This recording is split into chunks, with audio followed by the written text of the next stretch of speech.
আমি কোরআনে কারীমের সূরা হাশর কোন সূরা আওয়াজ দিয়ে বলেন 59 নম্বর সূরা 28 নম্বর পারা 7 নম্বর পৃষ্ঠার 18 নম্বর আয়াতের একটি অংশ তেলাওয়াত করেছি। একে নিয়ে কিছু আলোচনা করে দেব ইনশাআল্লাহ। আপনাদের কষ্ট হবে না তো? আমার বন্ধুরা কি দিয়েছেন আল্লাহ এখানে, ইয়া আইয়ুহাল্লাযীনা আমানুত্তাকুল্লাহ, আদর করে ডাক দিচ্ছেন কে? আওয়াজ করে বলেন আল্লাহ বলেন, ওহে ঈমানের দাবি করো যারা, মুমিনের দাবি করো যারা, ঈমানদারের দাবি করো যারা, আমি আল্লাহ তোমাদের বলছি আমি আল্লাহকে ভয় করো। ওয়াল তানজুর নাফসুম মা কদ্দামাত লিগাদ, আর ভেবে দেখো, চিন্তা করে দেখো, থিসিস করো, গবেষণা করো। দুনিয়ায় তোমার জন্য তুমি এত কিছু করছো, ছেলের জন্য, মেয়ের জন্য, সামান্য ক্ষণস্থায়ী আমাদের এই দুনিয়া।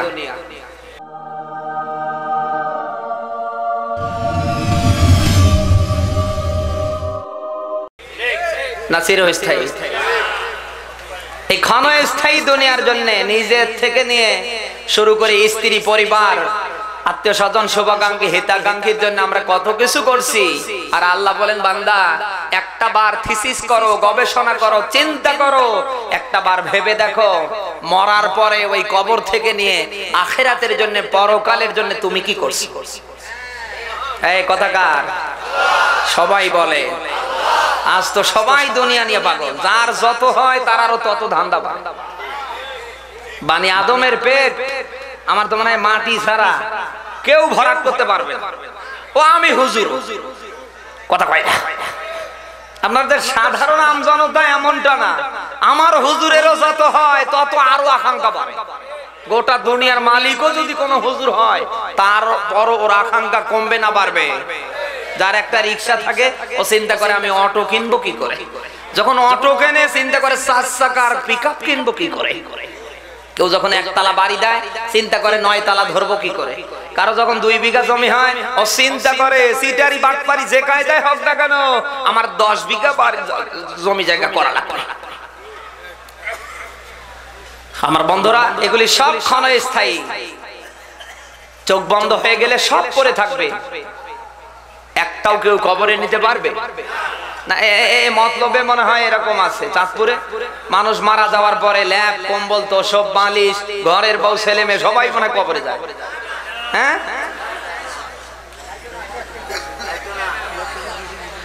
আমার বান্দারা যে কথা বলছিলাম, দুনিয়াটা ক্ষণস্থায়ী। রব্বুল আলামিন বলেন, বাল তুসিরুনাল হায়াতাদ দুনিয়া ওয়াল আখিরাতু খায়রুন ওয়া আবকা। আল্লাহ বলেন, দুনিয়া হলো পার্থিব জীবন, তোমাদের জন্য এটা ক্ষণস্থায়ী, আর আমার আখিরাত, আমার পরকাল, আমার হাসর হলো এটা চিরস্থায়ী।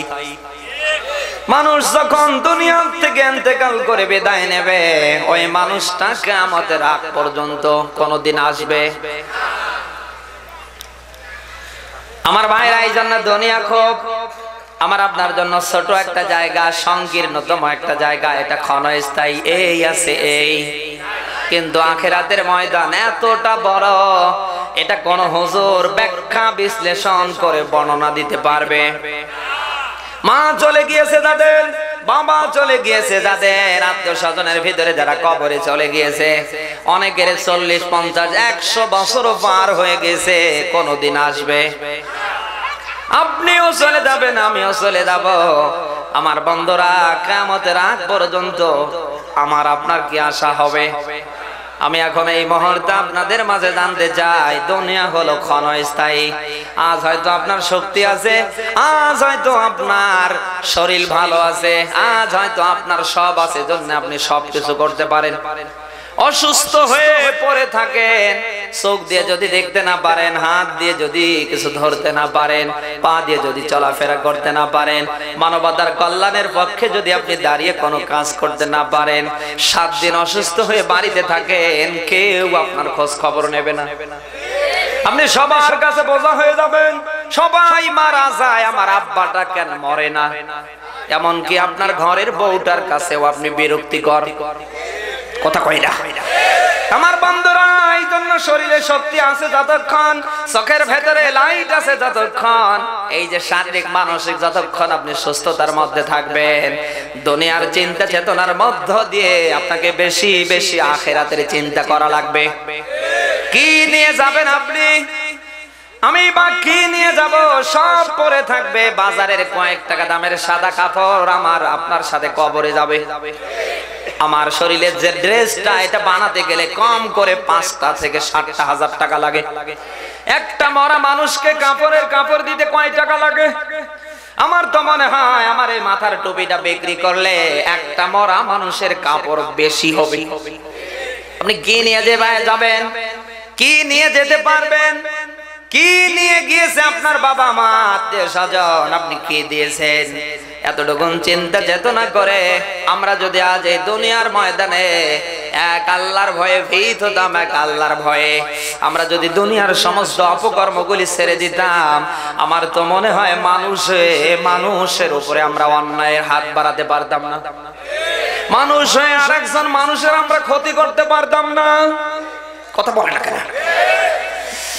আল্লাহ রাব্বুল আলামিন বলেন, ফালইয়াদহাকু কলিলান ওয়া ইয়াবকু কাসীরা। বলেন আল্লাহু আকবার। এটা সূরা তাওবার 10 নম্বর পারার 82 নম্বর আয়াতে রব্বুল আলামিন দিয়েছেন। আল্লাহ বলেন, কম করে হাসো, বেশি করে কাঁদো। কথা কার?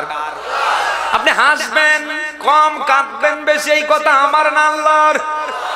কাদা লাগবে দুনিয়ায় আপনার দ্বারা যা হচ্ছে। আপনি হাত দিয়ে কি করছেন? পা দিয়ে কোথায় কোথায় যাচ্ছেন? জমিনের উপরে বিচরণ করে কি করছেন? কিয়ামতের ময়দান যেদিন কায়েম হবে, আপনার এই শরীরের অঙ্গ প্রত্যঙ্গ, জমিনের মাটি যদি আপনার বিরুদ্ধে সাক্ষী দেয়, আল্লাহর আদালতে যদি আপনি আসামি হয়ে ধরা খান, আপনাকে কে বাঁচাবে? কথা কই না। এই জন্য আপনি দুনিয়ায় যেটা করছেন এটার উপর থিসিস করা লাগবে, গবেষণা করা লাগবে। আমি দুনিয়ায় আমার হাত দ্বারা, আমার শরীরের অঙ্গ প্রত্যঙ্গ দ্বারা, আমার ক্ষমতার দ্বারা আমি দুনিয়ায় যেটা করছি, কিয়ামতের ময়দানে আল্লাহর আদালতে কি আমি বাঁচতে পারবো? কথা কই না। এখন যদি বাঁচতে নাই পারেন, এখন যা করছেন এই ভণ্ডামি বাদ দেওয়ার দরকার আছে না নেই? এই বাংলাদেশে এমন মুসলমান আছে, আজান হওয়ার পরে হিন্দুরাও বিড়ি বসে বসে টানে, মুসলমানেরাও টানে। হিন্দুরাও সপ্তাহে 3 দিন ক্লিন শেভ করে, মুসলমানেরাও তাও দিয়ে করে না। এলাকায় তো নেই। আমার ভাইরা, যে কথা বোঝাচ্ছিলাম, আল্লাহ রাব্বুল আলামিন বলেন, বান্দা হাসো কম, কাঁদো বেশি। তুমি দুনিয়ার ময়দানে কম হেসে যদি কাঁদতে পারো, এক ফোঁটা চোখের পানি যদি জমিনের ময়দানে ফেলতে পারো, তোমার এই চোখের পানিটুকুন পড়ার আগে রব্বুল আলামিন তোমার জীবনের গুনাহ মাফ করে দেব। বুখারী শরীফের হাদিস, কিয়ামতের ময়দানে 7 শ্রেণীর মানুষ আমার আল্লাহর আরশের নিচে জায়গা পাবে। যারা দুনিয়ায় আল্লাহর ভয়ে ভীত হয়ে চোখের এক ফোঁটা পানি ফেলতে পারবে, মহান রব্বুল আলামিন ওদেরকে কিয়ামতের ময়দানে আরশের নিচে জায়গা করে দেবে। আর যারা দুনিয়ায় কম হাসবে, বেশি করে আখিরাতের টেনশনে, পরকালের টেনশনে, জাহান্নাম থেকে কি করে বাঁচবে, আল্লাহর জান্নাতে যাবে কি করে, এই টেনশনে যারা যত বেশি কান্না করবে, কিয়ামতের ময়দানে মহান রব্বুল আলামিন তার মুখে তত বেশি হাসি ফুটিয়ে দেবে। আমাদের কান্না কম না বেশি? নেই। আমার বান্দারা, কি জবাব আপনি দেবেন?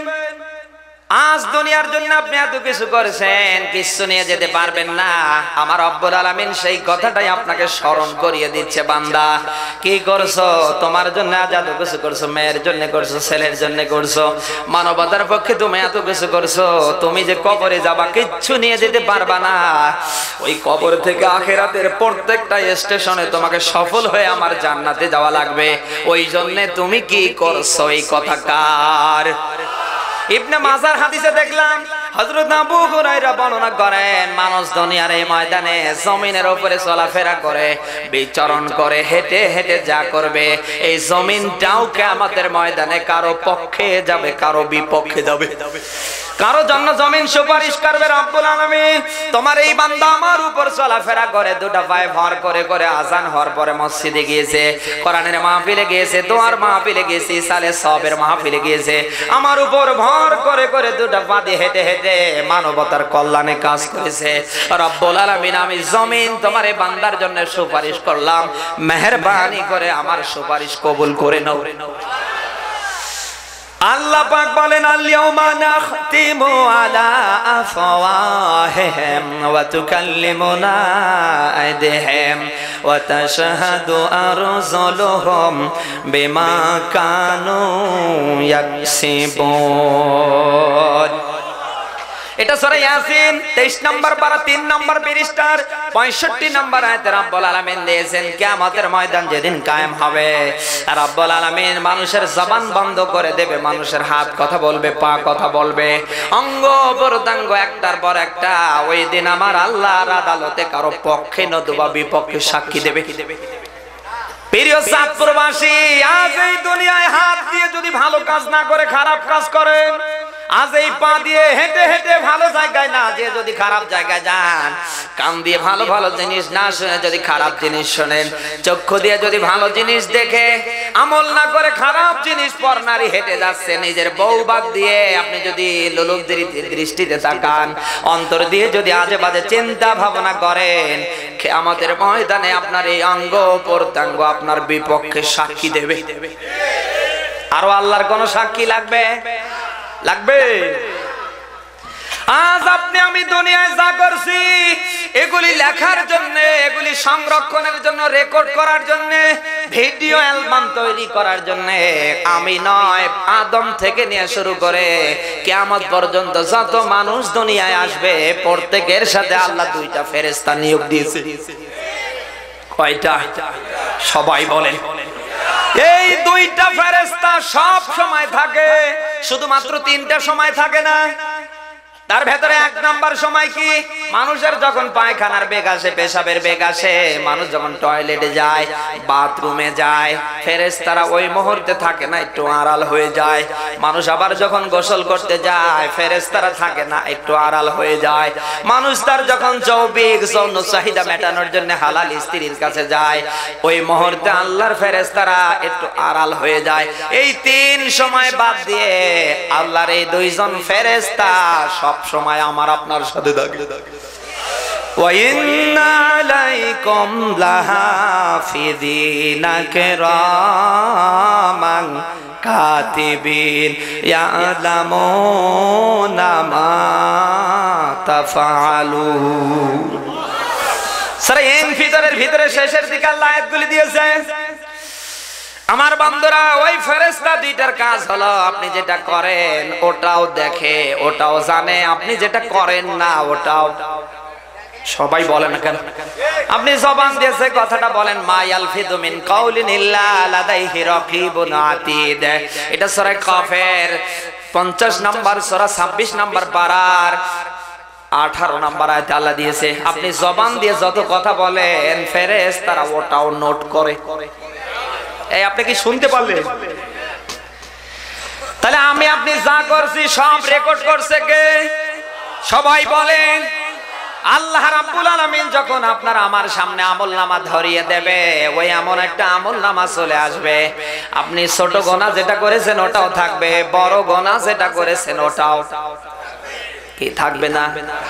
আল্লাহ রাব্বুল আলামিন বলেন, লা ইউগাদিরু সাগীরাতাও ওয়ালা কাবীরা ইল্লা আহসাহা।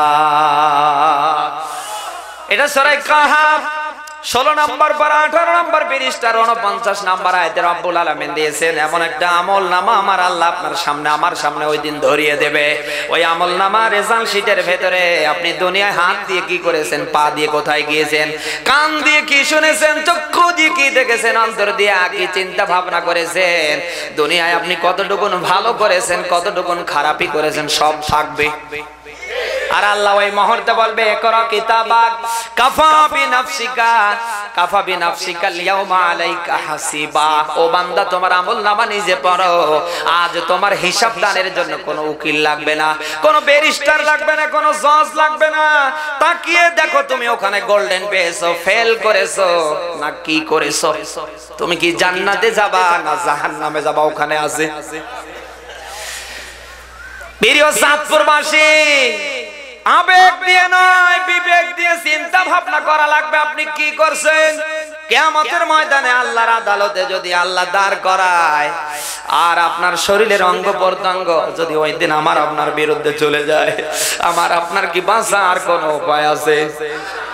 আজ অনেক মানুষ এই দেশে আছে ভাই, মারা যাওয়ার পরে ভাবির নামে অপবাদ দিয়ে এই হাত দিয়ে জাল জমিগুলি জাল দলিল করে নেয় না, এলাকায় তো নেই। এই হাত দিয়ে কলমের খোসা দিয়ে কোটি কোটি টাকা যারা অবৈধভাবে ঘুষ নেয়, এই হাত দিয়ে যারা অবৈধভাবে দাড়ি নিয়ে টুপি নিয়ে যারা সুদের জমজমাট ব্যবসা করে, এই হাত দিয়ে জমি জায়গা সব ছেলের নামে দেয়, মেয়েকে ঠকিয়ে মাথায় হাত বুলিয়ে দোয়া করে না, চাঁদপুরে তো নেই। এই হাত দিয়ে যারা দুনিয়ার মানুষের অধিকার নষ্ট করবে, জনগণের হক নষ্ট করবে, যারা মানুষকে ফাঁকি দেবে, যারা শরীরকে ফাঁকি দেবে, প্রিয় চাঁদপুরবাসী আমি জানতে চাই এই হাত কি কিয়ামতের পক্ষে যাবে না বিপক্ষে? এইরকম লোক তো এই চাঁদপুরে নেই। আপনি হাত দিয়ে কি করছেন? এটা যদি আল্লাহর জন্য না হয়ে, এটা যদি আপনার নিজস্ব, এটা যদি আপনার স্বার্থ সিদ্ধির জন্য হয়, কিয়ামতের ময়দানে কোনো উকিল লাগবে না, কোনো সাক্ষী লাগবে না। আপনার শরীরে যেগুলি আছে ওরাই সাক্ষী দিয়ে আপনাকে জাহান্নামে নিয়ে যাবে। পৃথিবীতে আল্লাহ হক দিয়েছে বান্দার জন্য। আল্লাহ হক দিয়েছে দুইটা, একটা হলো তার আর একটা তার বান্দার। আর একটা কার?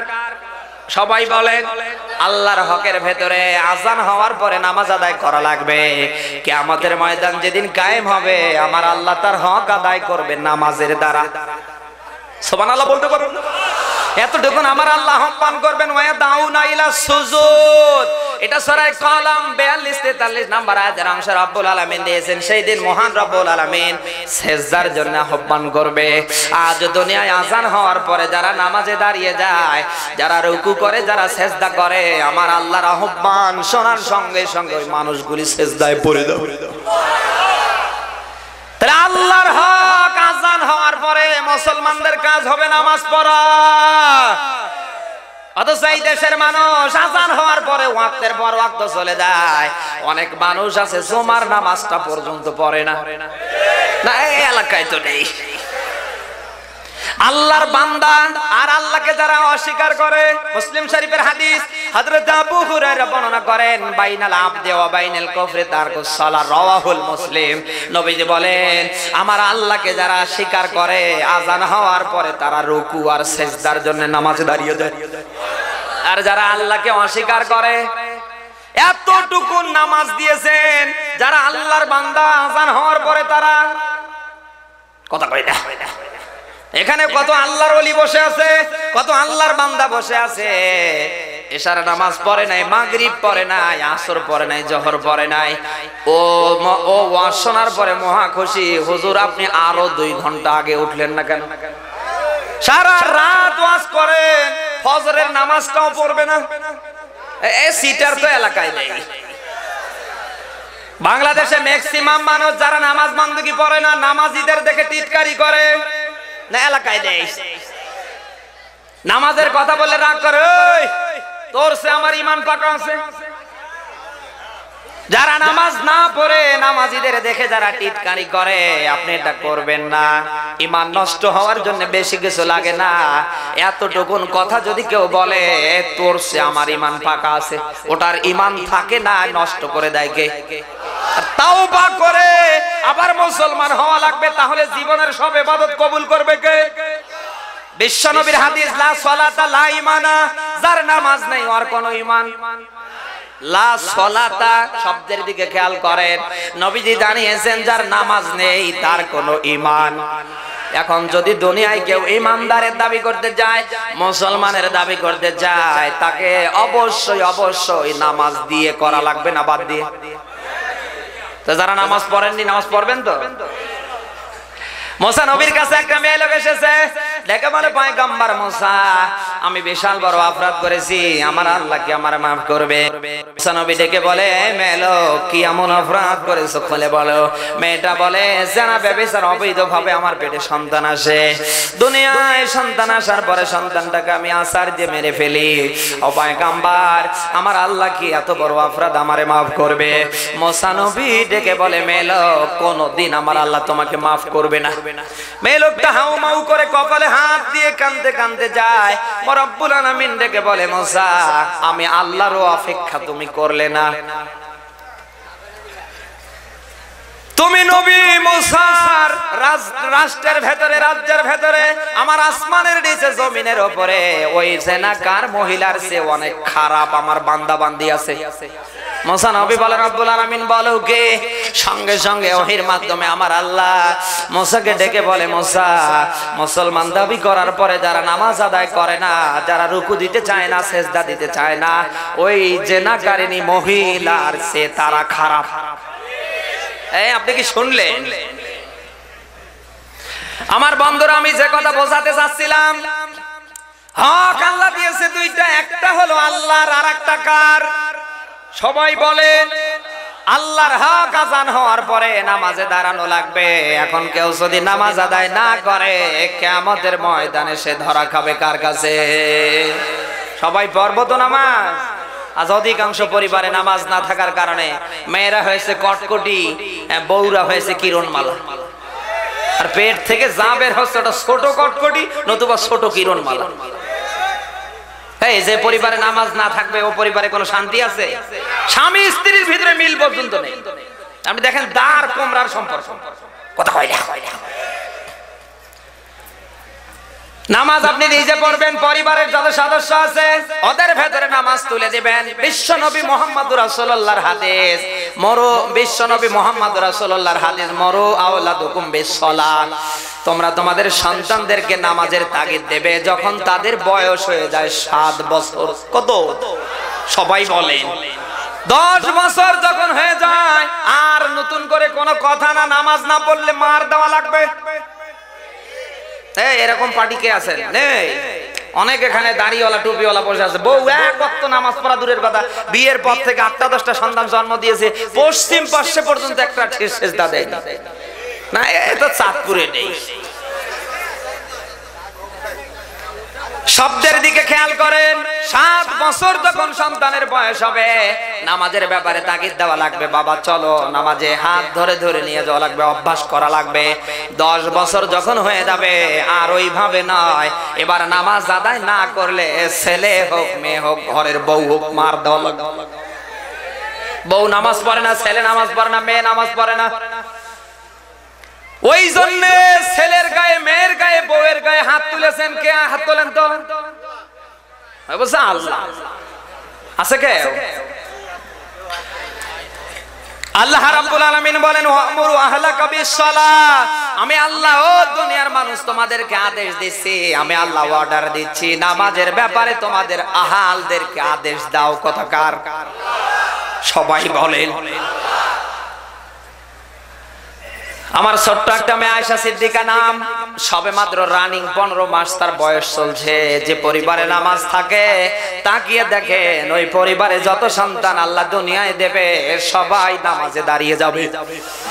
হঠাৎ মাগরিবের নামাজ আদায় করতে গেলাম বাড়িতে, আমার এই 15 মাসের আয়েশা সিদ্দিকা নামের ছোট্ট মাটা শুধু বাবা বাবা বলতে ডাকতে পারে, ওর মাকে মা মা বলে ডাকতে পারে, আর দাদা নানা বলে ডাকতে পারে, এতটুকুন সারা কোনো কথা বলতে পারে না। নিজে যখন নামাজে দাঁড়িয়ে গেলাম, আমার ওই ছোট্ট মেয়েটা আস্তে করে এসে আমার ডান পাশে হুবহুব আমার মতো নামাজে দাঁড়িয়ে গেল। 3 রাকাত মাগরিবের নামাজ পড়ে আল্লাহর কাছে দোয়া করলাম, রব্বুল আলামিন, যে ঘরে নামাজ থাকে ওই সমস্ত মেম্বার বর্ডাররা যে নামাজি হয়, এতদিন কোরআন আর হাদিস দিয়ে মানুষকে বোঝাতাম, কিন্তু বাস্তবতায় আজকে আমার ঔরতজাত সন্তানের ভিতর দিয়ে প্রমাণ করলো। তার মানে ওর মা আজান হওয়ার পরে নামাজ আদায় করে, কথা বলে না কেন? আজ সন্তানগুলি মদের সাথে, গাঁজার সাথে, বাবার সাথে। আজ সন্তানগুলির জীবন নষ্ট হওয়ার পেছনে একমাত্র দায়ী আমরা মা বাপ। আমরা মা বাপ যদি ভালো হতাম, সন্তানগুলি ভালো করতো কে? কথা বলেন। আমরা এমন এমন মা আছি, নিজের মেয়ে অন্য ছেলের সাথে প্রেম করে। অনেক মা আছে জানার পরে আরো বেশি করে উৎসাহ দেয়। মেয়ে যখন পর ছেলের সাথে কথা বলে, মা ডেকে বলে, মা একটু লাউড দে। এই এলাকায় তো নেই। প্রত্যেকটা মা যদি তার সন্তানকে মানুষ করার পেছনে, ভালো বানাবার পিছনে এতটুকু শ্রম দিত, আজান হওয়ার পরে মসজিদগুলি কোনোটায় ফাঁকা যেত না, ভরে যেত। কথা বল না কেন? কিন্তু ওই মা তো এখন দেশে নেই। যে মা আছে সব ভারতের চ্যানেলের পাগল। কথা কই না? ও মা, সব ধান্দা বাদ দাও, তুমি নিজে ভালো হও, সন্তানকে আজান হওয়ার পরে নামাজে পাঠাও, মেয়ের জীবনে পর্দা তুলে দাও, মেয়েকে নামাজি বানাও। তুমি হয়তো থাকবা না, তোমার জন্য তোমার এই ছেলে মেয়ে দোয়া করতে দেরি, তোমার জীবনের গুনাহ মাফ করতে আল্লাহ দেরি করবে না। আজ এই যে ভাড়াটিয়া মোল্লা মৌলবীদের দ্বারা যত মানুষের জানাজা হয়, দোয়া হয়, আমার তো মনে হয় অধিকাংশ গুলেরই দোয়া কবুল হয় না। কথা কয় না? সব মোল্লা মৌলবীরা খামার পাগল। এই কথা কয় না? হয়তো আপনার মায়ের দোয়া, বাবার দোয়া করার জন্য আসে। ওই যে কান্নার ভান করে, ও কিন্তু কাঁদে না, ওটা খাওয়ার ধান্দা, নতুবা টাকা নেওয়ার ধান্দা। এই আপনার মায়ের জন্য আমি কাঁদবো কেন? আপনার মসজিদের ইমাম কাঁদবে কেন? ও তো কাঁদবে ওর মায়ের জন্য। কাঁদে কেন? অভিনয় করে কেন? ওই যে খাওয়াবেন, গরুর গোশত নিয়ে এসেছেন, মুরগি জবাই করেছেন, ডিম ভেজেছেন, পকেটে টাকা দেবেন 500, ওই জন্য। যদি বাস্তবতার আলোকে প্র্যাকটিক্যাল উদাহরণ দিচ্ছি, যদি বুঝতে না পারেন, আপনার কপালে দুঃখ আছে।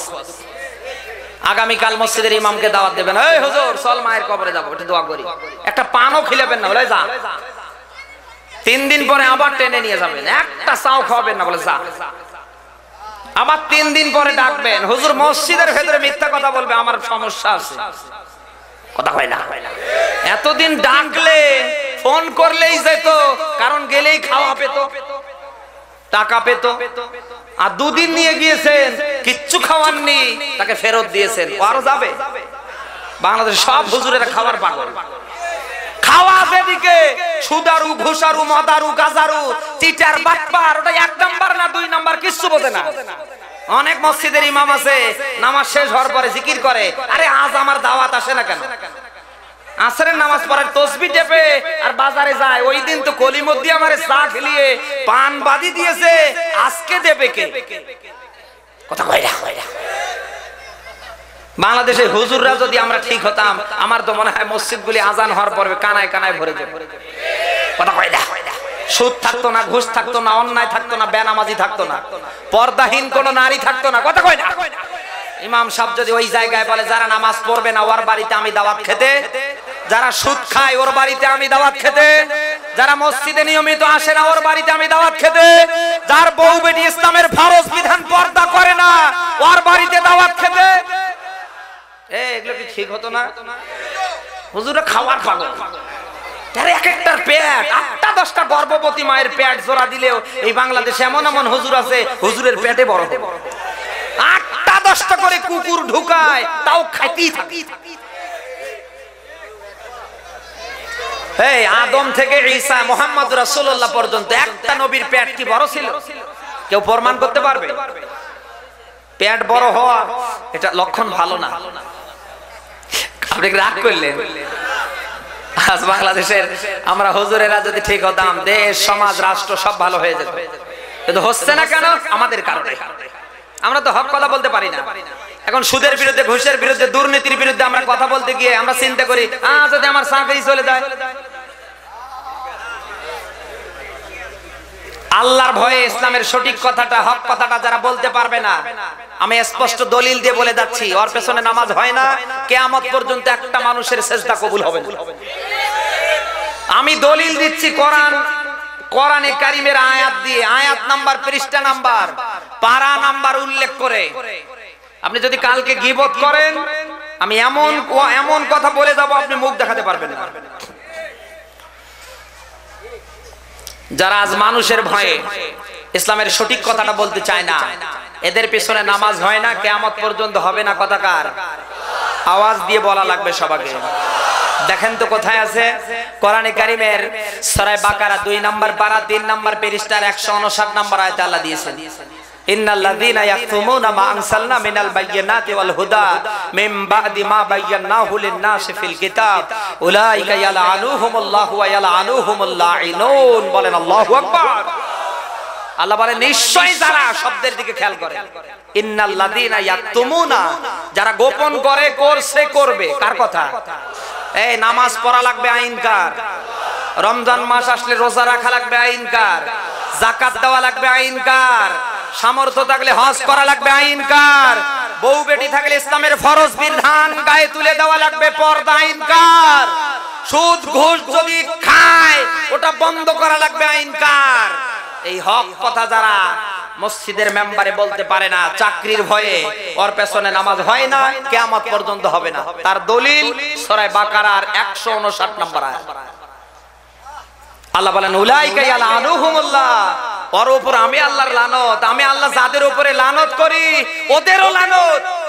আমার উপরে যদি আল্লাহর লানত থাকে, অভিশাপ থাকে, বদদোয়া থাকে, তামাম দুনিয়ার সব লানতকারীদের বদদোয়া যদি আমার উপরে আল্লাহ তুলে দেয়, আমার কি ইবাদত হয়?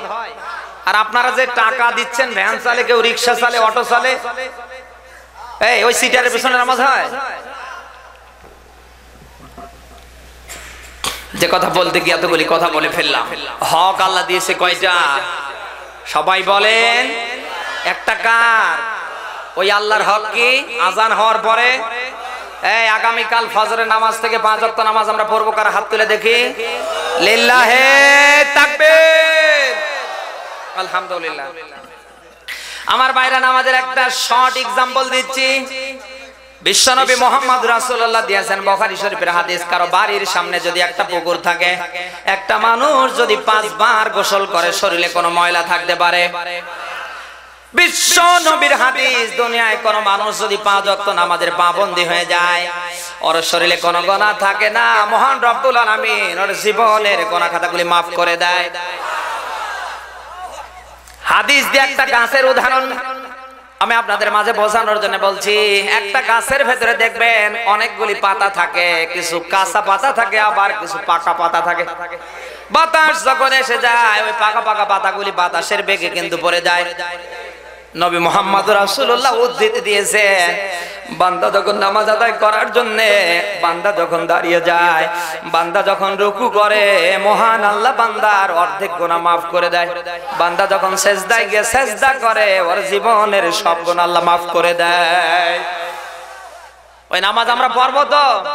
আজকে যে কারণে এত জুলুম, অত্যাচার, নির্যাতন, আজকে রিজিকের কারণে আজ আমরা এত কিছু করছি। কথা কয় না? কেউ যদি নামাজ আদায় করে, রিস্কের ফয়সালা করে দেবে কে? সবাই বলেন আমরা ওই নামাজ আদায় করবো তো ইনশাআল্লাহ। 2 নাম্বার হক কি? বান্দা হয়ে যদি বান্দার কাছ থেকে 10টা টাকা নিয়ে না দেন, বান্দা হয়ে যদি বান্দার ক্ষতি করেন, এটা হাতের দ্বারা, টাকা পয়সার দ্বারা, সম্পদের দ্বারা, কোন না কোন ভাবে যদি কোনো বান্দাকে আপনি ক্ষতিগ্রস্ত করেন, ওই বান্দা যদি maaf না করে, কিয়ামত পর্যন্ত আমল করলেও maaf করবে না কে? এইরকম হক মারার জম আছে না নেই? আজ বাংলাদেশে হক মারার জম যারা, তারাই অধিকাংশ মসজিদের সভাপতি, সেক্রেটারি, না হলে সামনের কাতারে চেয়ারের মুসল্লি। দেখলে মনে হয় জান্নাত থেকে পালিয়ে এসেছে।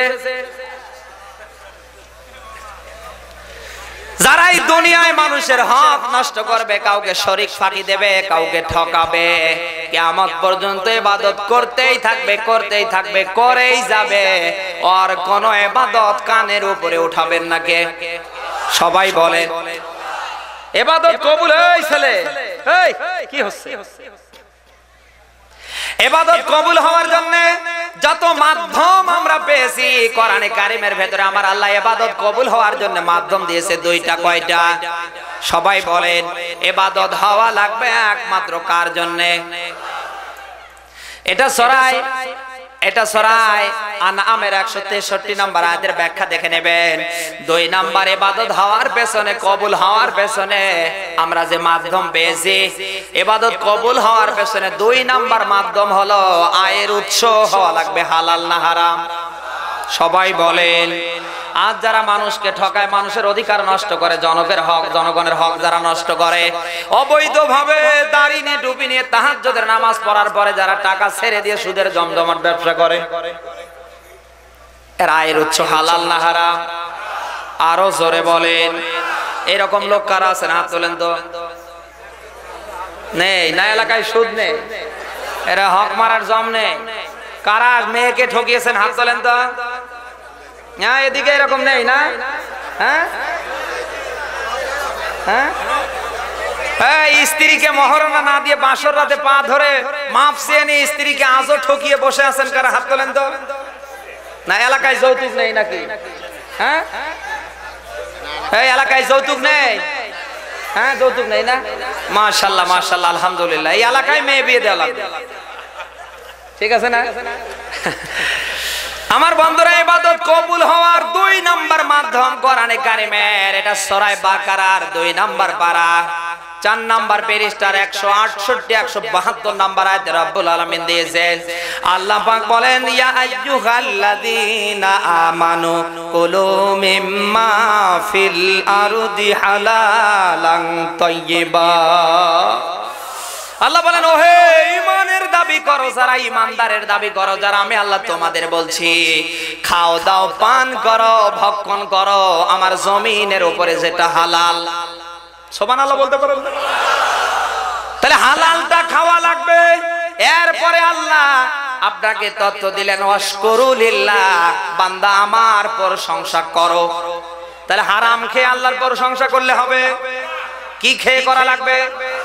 যারা হারাম খেয়ে নামাজ পড়ছেন, রোজা রাখছেন, যারা দাড়ি বড় করছেন, তাসবিহ দানা ধরলে যারা টেপা বন্ধ করেন না, আপনার কি এগুলি কবুল হচ্ছে? এই হারামখোর কারা আছেন? হাত তোলেন তো। দাড়ি নিয়ে টুপি নিয়ে জমজমাট সুদের ব্যবসা করে, টাকা ছেড়ে দিয়ে রাখে আর জিকির করে।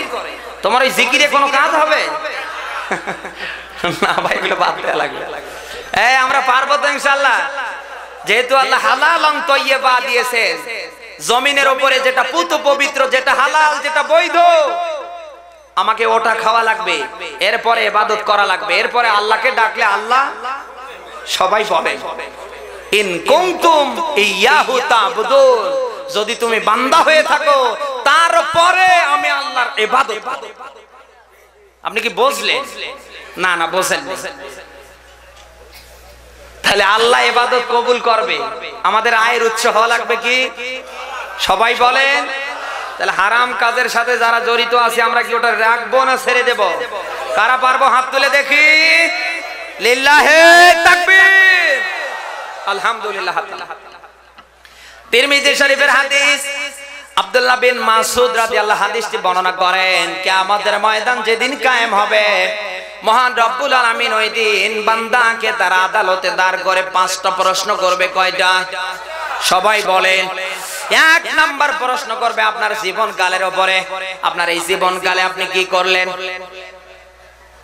মানুষের জীবনকালটাকে 3 ভাগে ভাগ করে কে?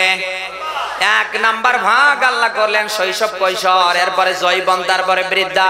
2 কালের হিসাব আমার আল্লাহ রাখে না, কিয়ামত পর্যন্ত রাখবে না। একটা কালের হিসাব আমার আল্লাহ রাখে, ওই কালটার নাম হলো যৌবন কাল। বৃদ্ধা বয়সে একটা মানুষ সারা রাত যদি তাহাজ্জুদের নামাজ আদায় করতে করতে ওখানেই মারা যায়। যৌবন বয়সে কেউ যদি দাঁড়িয়ে একটা সেজদা দেওয়ার যোগ্যতা রাখে, বৃদ্ধা বয়সের তাহাজ্জুদের সেজদা হাজার হাজার বছরের তুলনায় যৌবন বয়সের একটা সেজদা মহান আল্লাহর কাছে অনেক দামি। ইবাদত করা লাগবে যৌবন বয়সে না বৃদ্ধা বয়সে? কিন্তু দেশের মানুষ যুবক বয়সে ইবাদত করতে চায় না, যৌবন বয়স পার করে বাবা খেয়ে গাঁজা খেয়ে বিড়ি টেনে না। এ চাঁদপুরে তো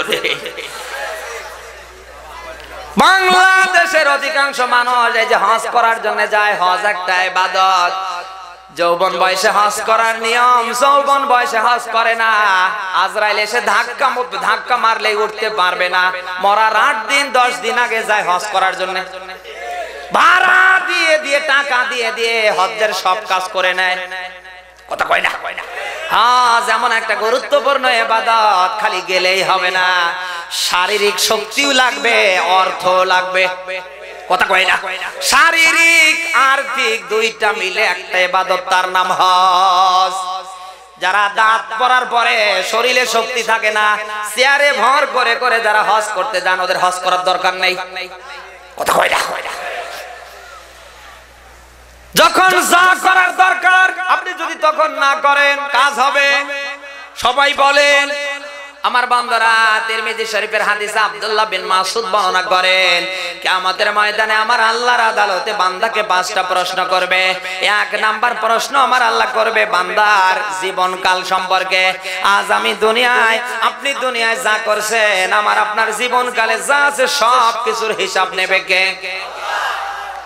জান্নাতি মানুষের ভেতরে আবু বকর সিদ্দিক রাদিয়াল্লাহু তাআলা আনহুর কথা মনে পড়ে গেল। বিশ্বনবী মুহাম্মদ রাসূলুল্লাহ যখন কথাগুলি বলছিলেন, ছোট্ট বাচ্চার মতো হাউমাউ করে কান্না করে। নবী বলেন, আবু বকর কান্না করছো কেন? হযরত আবু বকর বলেন, হে রাসূল, কিয়ামতের ময়দানে যদি আল্লাহর আদালতে আমি আবু বকরকে জিজ্ঞেস করে, আবু বকর তোমার জীবনকালের হিসাব দাও, হে রাসূল, ওই কিয়ামতের ময়দানে আল্লাহর আদালতে আমি আবু বকর আমার জীবনকালের হিসাব দিতে পারবো না। যে আবু বকরের জন্য জান্নাতের দরজা 8টাই খোলা হবে, ভিতর থেকে ফেরেশতারা ডাকবে, আবু বকর আমার ভেতরে আসো, আমার ভেতরে আসো। তামাম দুনিয়ার সব টুপিওয়ালা মুসলমান ইমানদারের জীবনের ভালো কাজগুলি যদি একখানে রাখা হয়, আর আবু বকরের জীবনের ভালো কাজগুলি যদি আরেকখানে রাখা হয়, মহান আল্লাহর কাছে আবু বকরের মর্যাদা অনেক বৃদ্ধি পাবে। সেই মানুষটা নিজের জীবনের হিসাব দেওয়ার জন্য টেনশন করছে। প্রিয় চাঁদপুরবাসী, আজ আমাদের নামাজ নেই, রোজা নেই, হজ নেই, যাকাত নেই, ভালো কোনো আমল নেই, এমন ধান্দা নিয়ে পড়ে আসি, এমন ধান্দায় আমরা পড়ে আসি, ধান্দা নিয়ে বসে আছি। মারা যাওয়ার পরে আল্লাহ জাহান্নামে দিবে কি করে, গিয়েই বসে আছি। আমার বন্ধুরা, জীবনকালে আমি আপনি যা করছি হিসাব নেবে কে? 2 নম্বরে যৌবনকালের হিসাব নেবে কে? সবাই বলেন। জান্নাতে যত মানুষ যাবে, কোন মানুষকে আমার আল্লাহ বৃদ্ধা বয়সে দেবে না, কোন বুড়া মানুষকে আল্লাহ দেবে না। কারণ এখনই বুড়া মানুষ আপেল কামড়াতে দাঁত ভেঙে ফেলে।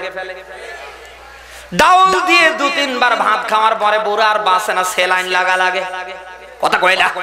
এই বুড়োকে জান্নাতে দিলে জান্নাত তো নাপাক করে ফেলবে। এই জন্য জান্নাতের ভেতরে আমার আল্লাহ যাদেরকে দেবে, তাদের বয়স আমার আল্লাহ দেবে যৌবন।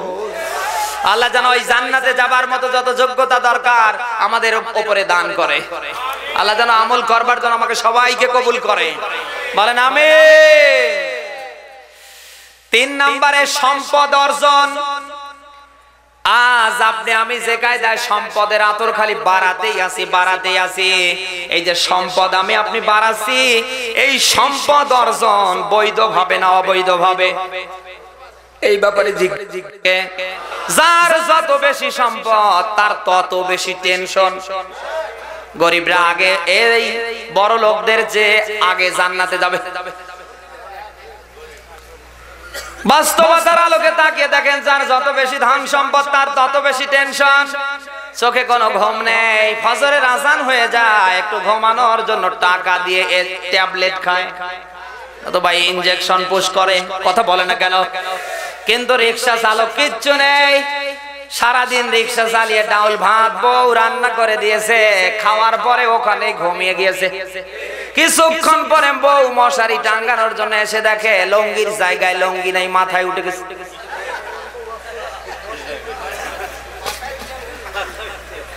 এই জন্য সম্পদ খালি শুধু বাড়ালে হবে না, সম্পদ খালি সম্পদ খালি অর্জন করলেই হবে না, আপনাকে এটা বিবেক দিয়ে চিন্তা করা লাগবে, আসলে এটা বৈধ না অবৈধ।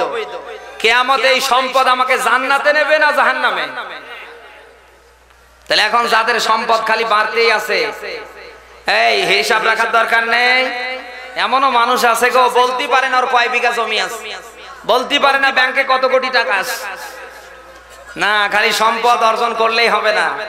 এই সম্পদ অর্জন বৈধ ভাবে না অবৈধ ভাবে এটা চিন্তা করা লাগবে, কারণ এর ব্যাপারে হিসাব নেবে কে?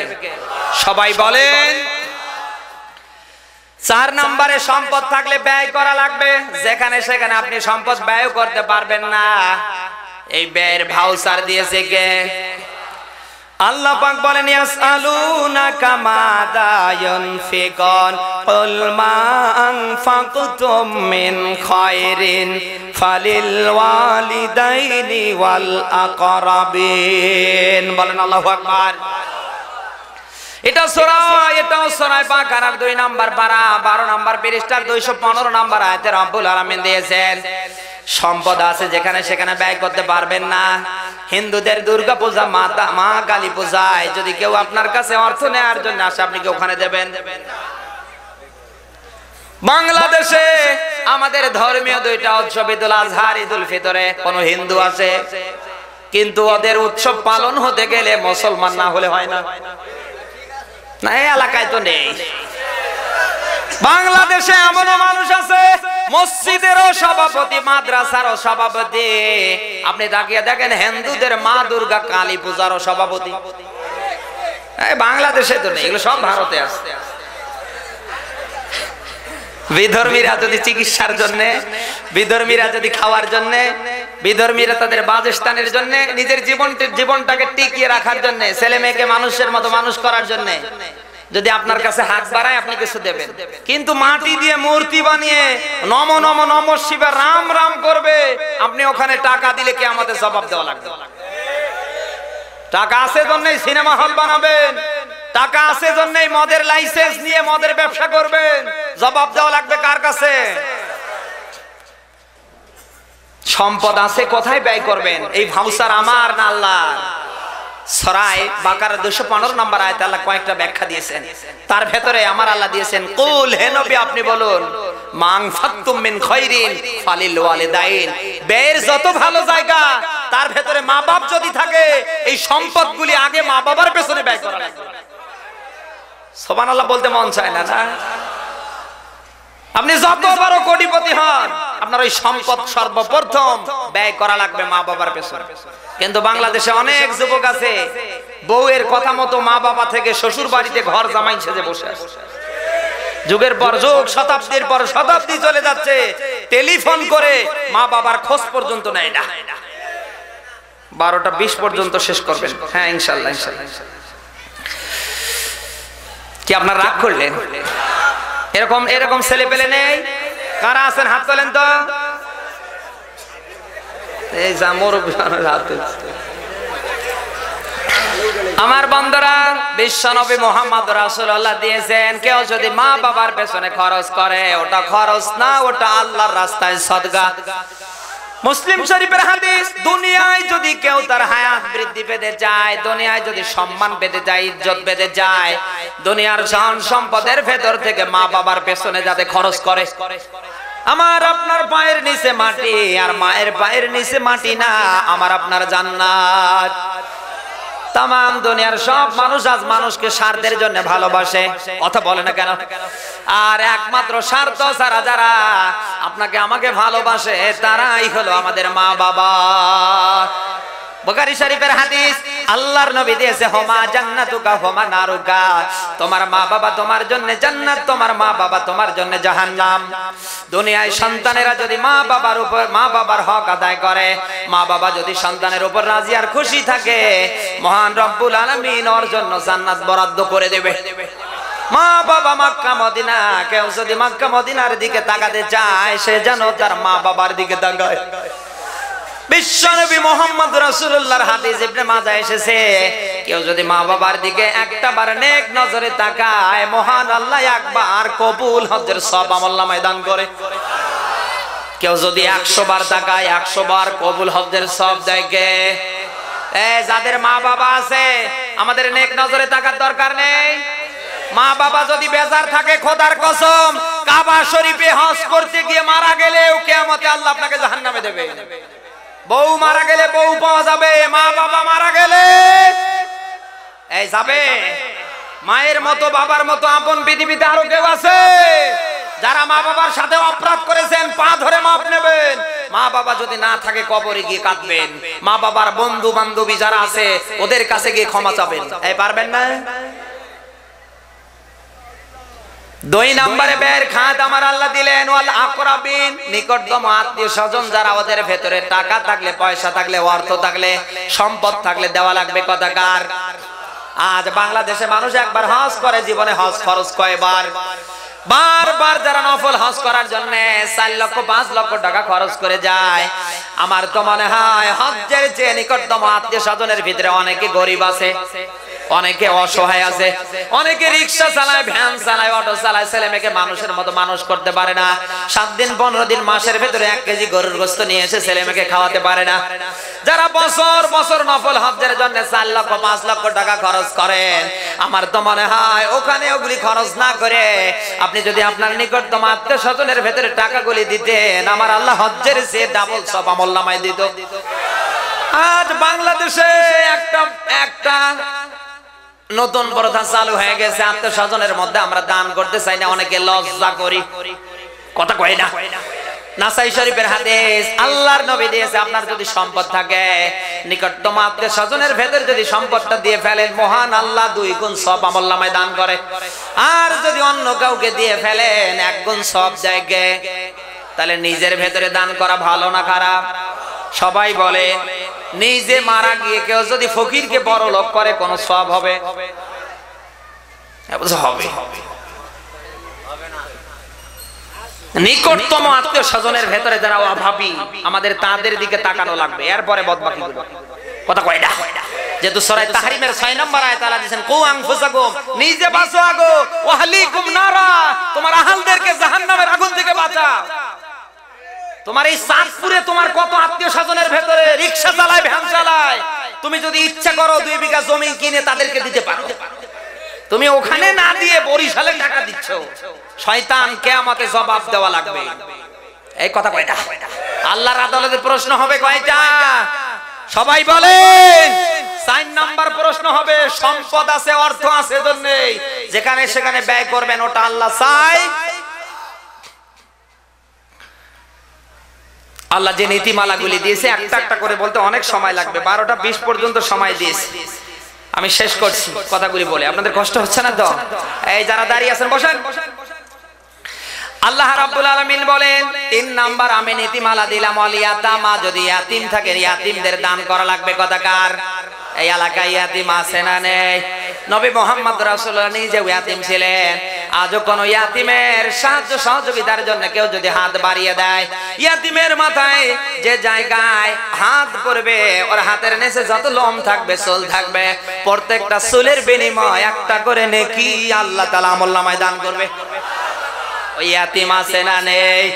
কত ইয়াতিমখানা, কত হাফিজিয়া কওমি মাদ্রাসায় তাকিয়ে দেখেন কত এলাকার সন্তান আছে, মাও নেই বাবাও নেই, শরীরের দিকে তাকালে একটা ভালো জামা নেই, রোগ সজ্জায় শায়িত, ডাক্তারের কাছে গিয়ে চিকিৎসা করবে টাকা নেই।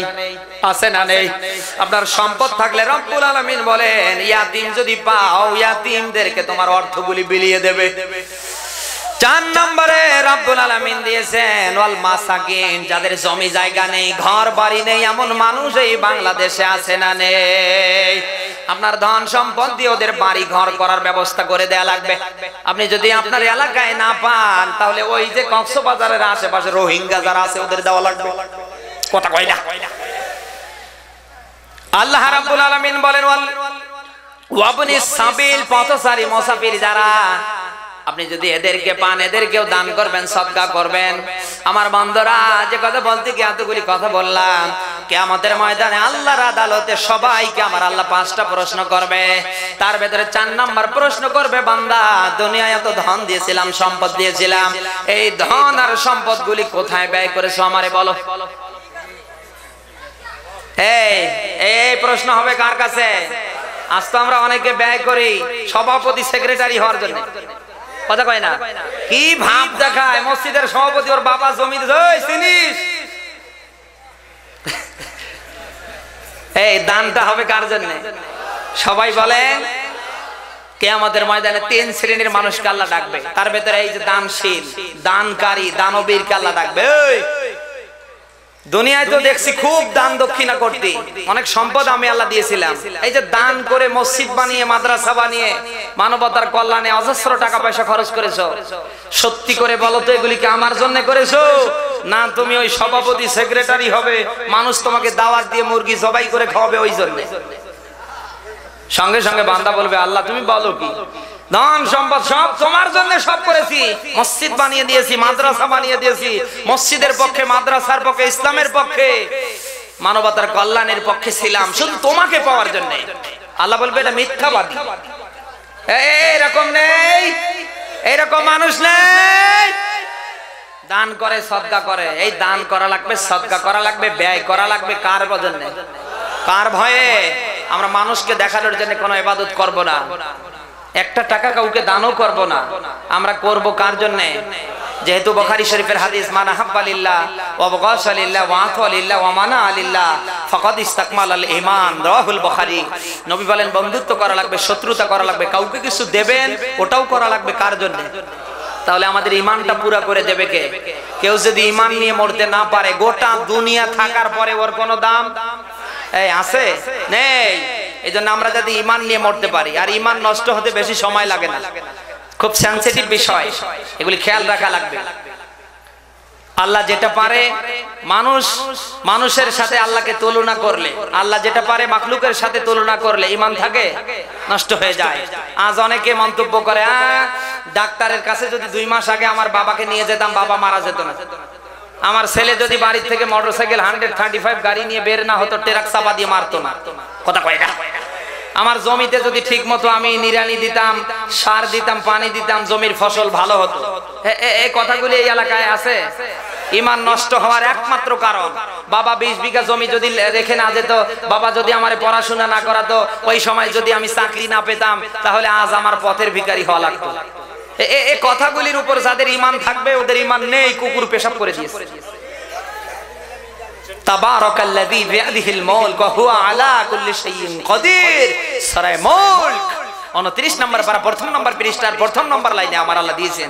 আল্লাহ বলেন সমস্ত অক্ষমতা, দুর্বলতা থেকে একমাত্র মুক্তকে। সবাই বলে মৃত্যু দিতে পারে কে? আপনার মা বাবা ওই অবস্থায় মারা যাবে, ওটা লেখা আছে কার কাছে? মাকানা লিনাফসিন আন তামুত ইল্লা বিইজনিল্লাহি কিতাবাম মুআজ্জালা, সূরা আলে ইমরানের 145 নম্বর আয়াতে আল্লাহ দিয়েছেন।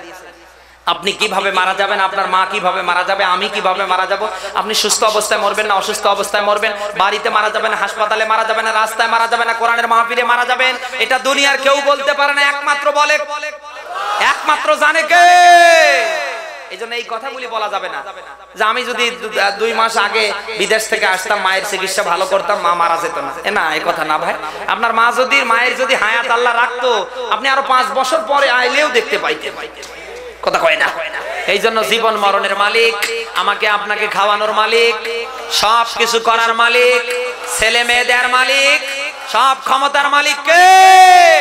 এটা সূরা বাকারার 165 নম্বর আয়াতের অংশে আল্লাহ দিয়েছেন, ওয়া আন্নাল কুওয়াতা লিল্লাহি জামিআ। আল্লাহ বলেন সব ক্ষমতার একচ্ছত্র মালিক সবাই বলে। আচ্ছা, এই মুহূর্তে যদি বৃষ্টি দেয়, আমরা সবাই মিলে কেন গোটা চাঁদপুরের মানুষ মিছিল করে বৃষ্টি বন্ধ করতে পারবো? আল্লাহ বলেন ইন্নামা আমরুহু ইযা আরাদা শাইআ আয়াকুল লাহু কুন ফায়াকুন, সূরা ইয়াসিন 23 নম্বর পারা 183 নম্বর আয়াতে আল্লাহ দিয়েছেন। আল্লাহ বলেন আমি যখন কিছু করার সিদ্ধান্ত গ্রহণ করি, এতটুকুন বলি হয়ে যাও, সঙ্গে সঙ্গে আপনার এই কুমিল্লায় ঢোকার সাথে সাথে যখন বিকাল 4টা বাজে, আপনাদের কষ্ট হচ্ছে আমি জানি, কর্তৃপক্ষ আমাকে 20 পর্যন্ত সময় দেন, শেষের দিকে ভাই 10 মিনিট বাড়া দিতে। না না না, আরে না, এত রাত পর্যন্ত ওয়াজ করে একটাও ফজরের নামাজ পড়বে না। হ্যাঁ, না না না, তবারক নিয়ে আসেন, শেষ করে দিই। সবাই রিকোয়েস্ট করছে আর 10 মিনিট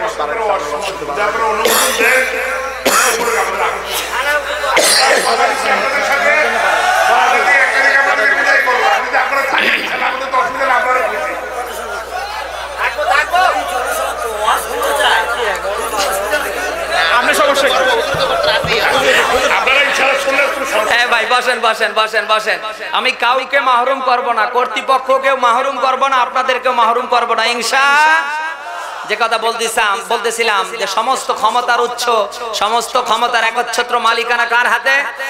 আসার সময় যখন 4টা বাজে, আমরা তখন কুমিল্লায় কেবল ঢুকি, টিপ টিপ করে বৃষ্টি আসলো। আপনাদের এদিকে মনে হয় আসেনি? হ্যাঁ, আল্লাহ যদি ওই বৃষ্টিটা এদিকে গড়ে দিত, মাহফিল হতো। আল্লাহর নেক দয়া ছিল, এই জন্য আজকের মাহফিলটা সফল হয়েছে। বলেন আলহামদুলিল্লাহ। যে কথা বলতেছিলাম, আল্লাহর ক্ষমতার কাছে মানুষের কোনো ক্ষমতার, আল্লাহ সব পারে। এখন যদি আপনি বলেন যে আল্লাহ বাদ দিয়ে অন্য কেউ পারে, ঈমান থাকে না, ঈমান নষ্ট, ঈমান নষ্ট। এই কোয়ালিটির মানুষ তো এই চাঁদপুরে নেই। এজন্য সব জায়গায় আগে নিয়ে আসা লাগবে কাকে?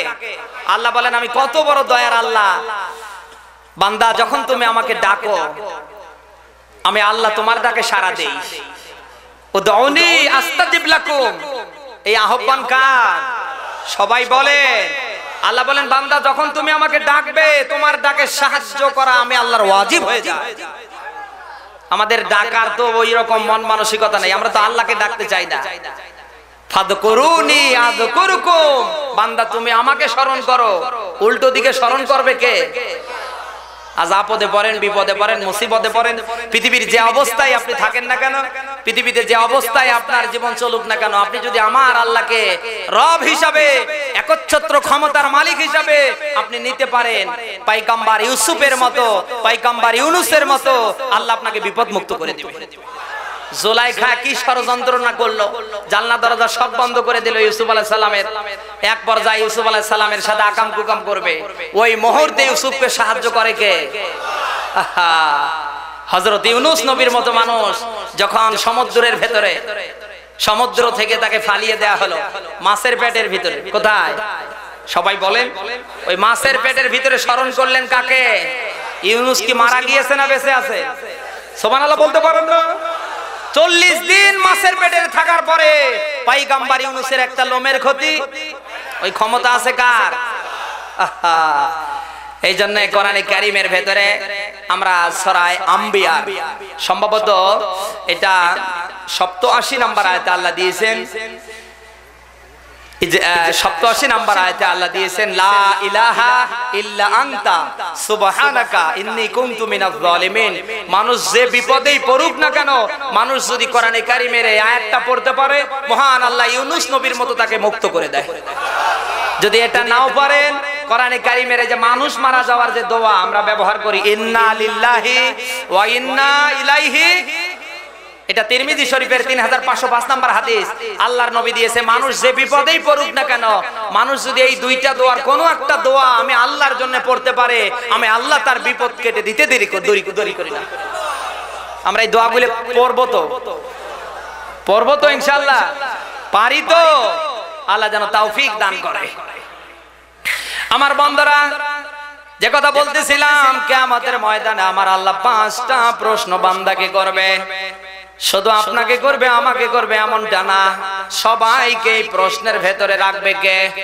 5 নাম্বার প্রশ্ন আমার আল্লাহ করবে, বান্দা তোমাকে যে আমি জ্ঞান দিয়েছিলাম, বিবেক দিয়েছিলাম, দুনিয়ায় মানুষের সবচেয়ে বড় আদালত হলো তার বিবেক। আদালত কি? আমাদের সবচেয়ে বড় আদালত কি?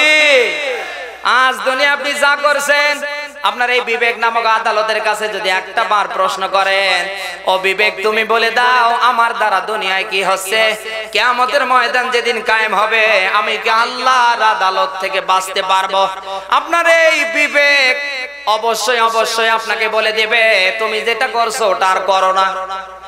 কথা কই না আমার ভাইরা? কিয়ামতের ময়দান যেদিন কায়েম হবে, 5 নাম্বার প্রশ্ন আমার আল্লাহ করবে। আমার আল্লাহ দুনিয়ায় যাকে যতটুকু জ্ঞান দিয়েছে, এই জ্ঞান পাওয়ার পরে কতটুকু আমল আপনি দুনিয়ায় করেছেন, এই ব্যাপারে কোশ্চেন করবে কে?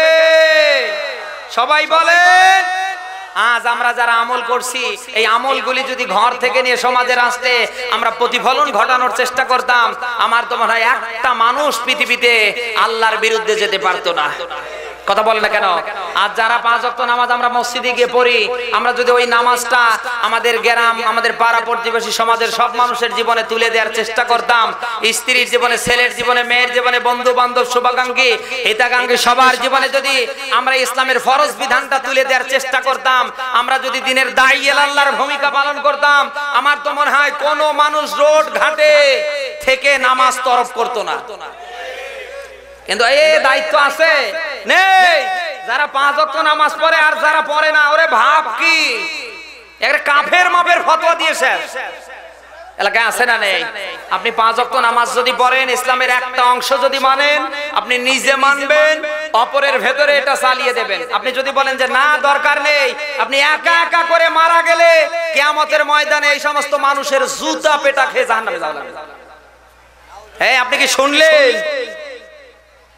পরিবারে 8টা 10টা মানুষ, বুড়া একাই নামাজ পড়ে, বুড়িটা পর্যন্ত পড়ে না। নেই হামিম সেজদার 29 নম্বর আয়াতের ব্যাখ্যা দেখে নেবেন। কিয়ামতের ময়দান যেদিন কায়েম হবে, এই যে আপনার ঘরের বাড়ি ওলি বুড়ি, বউ, ছেলে মেয়ে একা একা নামাজ পড়েন, ভালো কাজ করেন, ওদেরকে যদি উদ্বুদ্ধ না করেন, আল্লাহর জান্নাতে আপনাকে যেতে দেবে না। ওরা ওই দিন আপনার নামে মামলা করবে, আর আল্লাহর মামলায় ওই দিন আমার আল্লাহ রায় দিয়ে দেবে। কোরআনে কারিমের সূরা হামিম সেজদার 41 নম্বর সূরার 29 নম্বর আয়াত ফলো করবেন। সেদিন আল্লাহ রায় দিয়ে দেবে, কি চাও? বলবে আল্লাহ কিচ্ছু চাই না, জুতা খুলে জোড়া পায়ের লাথি দিয়ে এদেরকে জাহান্নামে নিয়ে যেতে চাই। ছেলের জন্য, মেয়ের জন্য, স্ত্রীর জন্য আমরা কত কিছু করছি ভাই। এখন যদি তাদেরকে আমরা ভালোর দিকে আমরা চালাতে না পারি, ভালোর দিকে আমরা যদি উদ্বুদ্ধ করতে না পারি, তাহলে কিয়ামতের ময়দানে আমাদের জবাব দেওয়া লাগবে। আমরা এই জন্য সবাই নিজে যতটুকুন আমল করি, অন্যের ভেতরে আমলটুকুন পৌঁছে দেওয়ার চেষ্টা করব। আমরা পারবো তো ইনশাআল্লাহ? আল্লাহ যেন সবাইকে তৌফিক দান করে। কিয়ামতের জান্নাতি মানুষের কাতার হবে 120টা। কয়টা? সবাই বলেন কয়টা? 120টা কাতারের ভেতরে 80টা কাতারে থাকবে বিশ্বনবী মুহাম্মদুর রাসূলুল্লাহর উম্মতেরা, আর বাকি 40টা কাতারে আদম থেকে নিয়ে ঈসা রুহুল্লাহর উম্মতেরা থাকবে। আচ্ছা, ওই 80টা কাতারে আমরা থাকতে পারবো? কাজ আছে না নেই? সবাই বলেন ওই কাজটা কি? নিজেরা ভালো কাজ করব, অন্যদেরকে ভালো কাজের, সবাই বলেন নিজেরা ভালো কাজ করব, অন্যদেরকে ভালো কাজের, নিজেরা খারাপ কাজ করব না, অন্যদেরকেও করতে। 2টা কর্মসূচি কেউ যদি জমিনে রাসূলুল্লাহর উম্মত হিসাবে পালন করে মারা যেতে পারে, কিয়ামতের ময়দানে 80টা কাতারে শেষ নবী মুহাম্মদুর রাসূলুল্লাহর উম্মতের ভিতরে আমাদের জায়গা হয়ে যাবে। আল্লাহ যেন আমাদের আমল করবার তৌফিক দান করে। মানুষ দুনিয়ার থেকে চলে যাবে, কিচ্ছু নিয়ে যেতে পারবে না, কিন্তু কিয়ামত পর্যন্ত তার জন্য 3টা আমলের দ্বার খুলে দেবে কে? সবাই বলেন। তার ভেতরে 1 নাম্বার সদকায়ে জারিয়া, রাস্তাঘাট মানবতার কল্যাণে বিভিন্ন জায়গায় আপনার অর্থ আপনি যদি রেখে যেতে পারেন, মসজিদ বানিয়ে দিতে পারেন, মাদ্রাসা বানিয়ে দিতে পারেন, এরপরে কারো মেয়ের বিয়ে হচ্ছে না, টাকা পয়সা দিয়ে যদি বিয়ে দিতে পারেন, কারো ছেলে পড়াশোনা করতে পারছে না, আপনার টাকা পয়সা দিয়ে যদি তাদেরকে সফল করে দিতে পারেন, এই যে সাদাকাতুজ জারিয়া, এগুলি যতদিন থাকবে কবরে শুয়ে শুয়ে সব দেবে কে? সবাই বলেন। ওই এলেম, ওই সন্তান, যে সন্তানকে দ্বীনি শিক্ষায় শিক্ষিত করে যদি চলে যান, ওই সন্তান দুনিয়ার ময়দানে যতদিন ভালো কাজ করবে, আপনি থাকবেন না, কবরে শুয়ে শুয়ে সব দেবে কে? ওই জ্ঞান, ওই বিদ্যা আপনি যতটুকুন শিখেছেন অতটুকুন নিজের ভেতরে না রেখে আপনি প্রচার করেছেন। আপনার এতটুকুন জ্ঞান দিয়ে, এতটুকুন বিদ্যা দিয়ে, এতটুকুন এলেম দিয়ে অন্তত 10,000 মানুষ ভালো হয়েছে, আপনি থাকবেন না? এই 10,000 মানুষের দ্বারা আরো 10,000 মানুষ ভালো হয়েছে, ওদের দ্বারা আরো 10,000 মানুষ ভালো। কিয়ামত পর্যন্ত আপনার এই কথার দ্বারা, বাণী বক্তব্যের দ্বারা যত মানুষ হেদায়েতপ্রাপ্ত হবে, ভালোর দিকে আসবে, কিয়ামত পর্যন্ত আপনার 14 গোষ্ঠীর উপরে সওয়াব দেবে কে? সবাই বলেন। তাহলে এলাকার ভেতরে যারা নামাজ আদায় করে না, হিন্দু না মুসলমান বোঝার কায়দা নেই, সব 2 নাম্বারি 3 নাম্বারি জিনিস নিয়ে বসে আছে। আপনার চেষ্টায় ওই মানুষটাকে যদি আপনি ভালো করতে পারেন, আপনার জীবনের ইবাদত যদি আল্লাহর দরবারে কবুল নাও হয়, ওই লোকটার ইবাদত কবুল করবে কে? আমরা এই চেষ্টাগুলো করতে পারবো না। আশেপাশে সব সময় আমরা সত্যের দিকে, সুন্দরের দিকে মানুষদেরকে আহ্বান করব, আর অসৎ থেকে, অসুন্দর থেকে, অশ্লীলতা বা হেপনা থেকে আমরা মানুষদেরকে ফিরিয়ে রাখবো। আমরা পারবো তো ইনশাআল্লাহ? আল্লাহ যেন আমাদের সবাইকে তৌফিক দান করে, বলেন আমিন। আর সামনে না বাড়াই ভাই, মেয়েরা এসেছে, মেয়েরা এসেছে। হ্যাঁ, মহিলার প্যান্ডেল আছে, হ্যাঁ। 2-4 মিনিট একটু মেয়েদের কথা বলি, কারণ ওরা আসে এগুলি কিছু শোনার জন্য, মাহফিলে ওদের আলোচনা করা হয় না। মহিলা মা বোন যারা এসেছেন, জাহান্নামে যাওয়ার পেছনে যতগুলি কারণ, তার ভেতরে আমরা যতটুকু পড়াশোনা করে পেয়েছি, স্বামীর কারণে জান্নাতে যাবেন, আবার স্বামীর কারণে, এই সবাই বলেন না কেন, মেয়েরা স্বামীর কারণে জান্নাতে যাবে, স্বামীর কারণে। যে মেয়ের স্বামী স্ত্রীর উপরে রাজি আর খুশি থাকবে, ওই মেয়েকে জান্নাত দেবে কে? আর যে মেয়ের স্বামী স্ত্রীর উপরে নারাজ থাকবে, বেজার থাকবে, ওকে জাহান্নামে দেবে কে? তাহলে মেয়েদের জাহান্নামে যাওয়ার পেছনে, জান্নাতে যাওয়ার পেছনে কারণ একটা, সেটা কি? স্বামী। স্বামী যদি খুশি থাকে, ওই মেয়েকে জান্নাত দেবে কে? আর স্বামী যদি বেজার থাকে, কথা কয় না।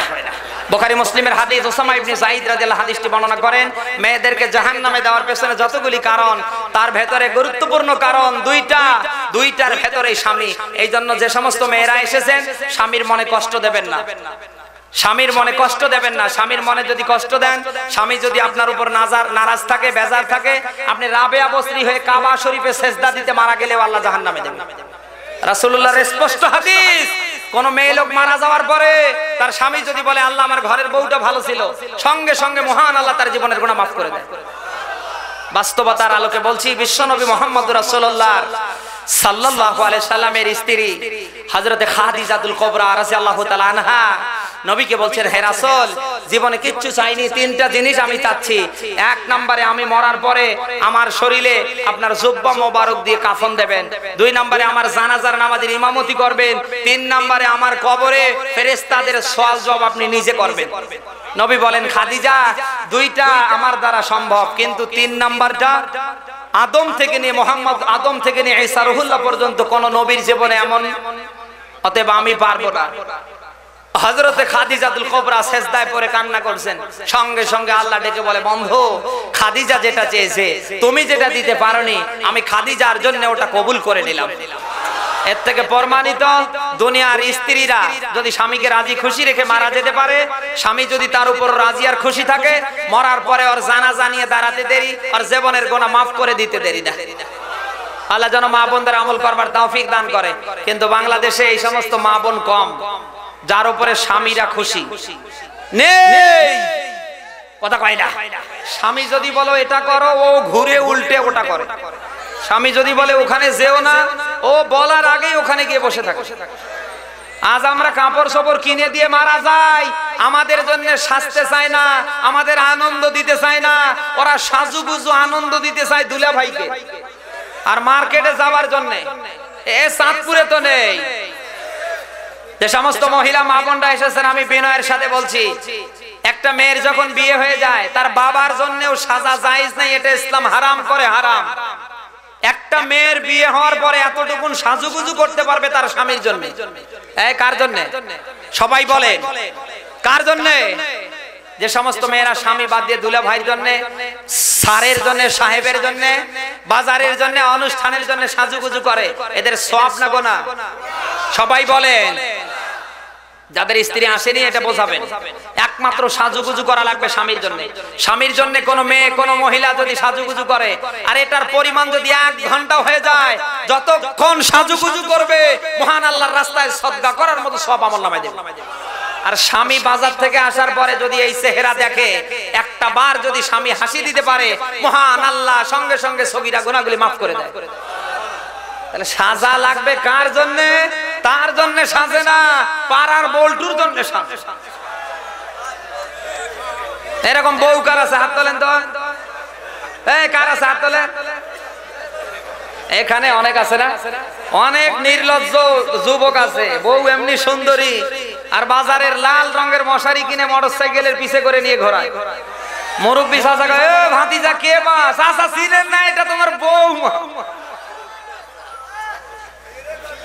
না, বউ নিয়ে অ্যাডভার্টাইজ করা যাবে না। এই যে বউয়ের অঙ্গ প্রত্যঙ্গ গুলি দেখার মালিক শুধু আপনি।